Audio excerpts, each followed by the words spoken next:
Inside the Story with Anderson Cooper.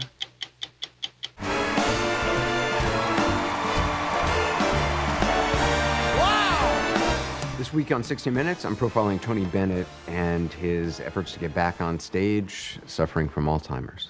He wanted to get back to work and wanted to go on stage. With his doctor's blessing and his family's help, they booked 2 nights at Radio City with Lady Gaga and Tony Bennett. Go to the opera and stay wide awake. That's why the lady is a tramp.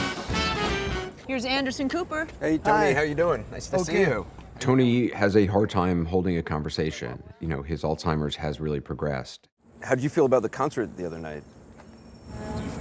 I don't know what you mean. I saw you at Radio City. You did a great job. Oh, thank you very much. So you have to kind of adjust to that and realize that, you know, Tony's not going to be able to tell his own story in his own words. Susan, Tony's wife, does a lot of the talking for him. He recognizes me, thank goodness, his children. You know, we are blessed in a lot of ways. He's very sweet. He doesn't know he has it. He doesn't know he has Alzheimer's. We had, brief, words exchange with Tony, and then what was really extraordinary is it was time for him to rehearse, because in the run-up to performing with Lady Gaga, he had to really kind of ramp up his rehearsal schedules. As accompanist, Lee Musiker started playing like intro music on the piano. Suddenly Tony comes like shuffling out much more energetically, and he gives a thumbs up to the camera, and he's suddenly making eye contact with everybody, and Tony just starts singing it. Let someone start believing in you. Let him hold out his hand. Let him find you and watch what happens when someone... And he knows the entire song, and there's no cue cards, there's no, sheet music on the piano that he's reading. So it's all just in his brain. Watch what happens cold. I was on the other side of the piano, and it was among the most extraordinary things I'd experienced on a shoot, of somebody who 1 second is, really not able to communicate, and the next, with music, suddenly it taps into that center, that region of the brain, and the songs came out. What magic you'll see.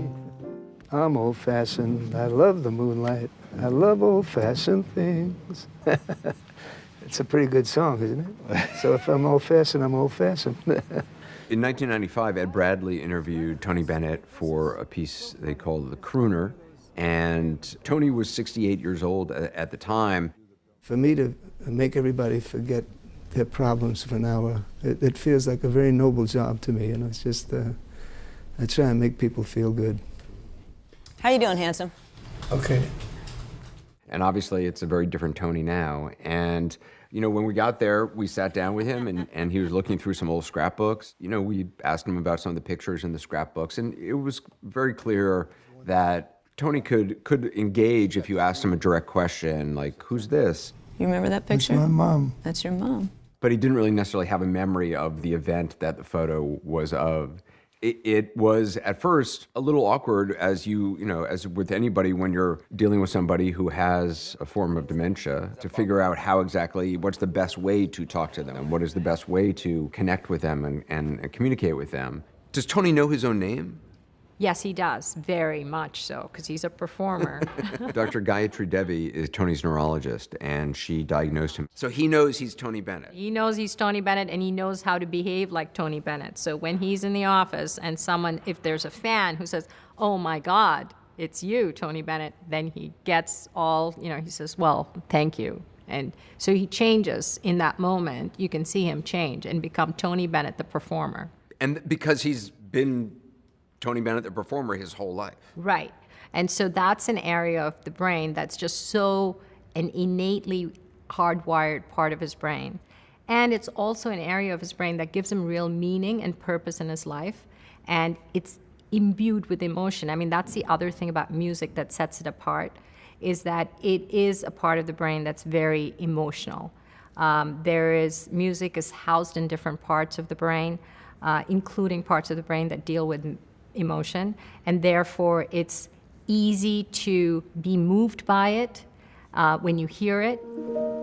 As I approach the prime of my life, I find I have the time of my life, learning to enjoy at my leisure all the simple pleasures. You know, it's obviously incredibly poignant to hear Tony Bennett, a man who is, you know, in likely one of the final chapters of his life, talking about spring and staying youthful. I will stay younger than spring.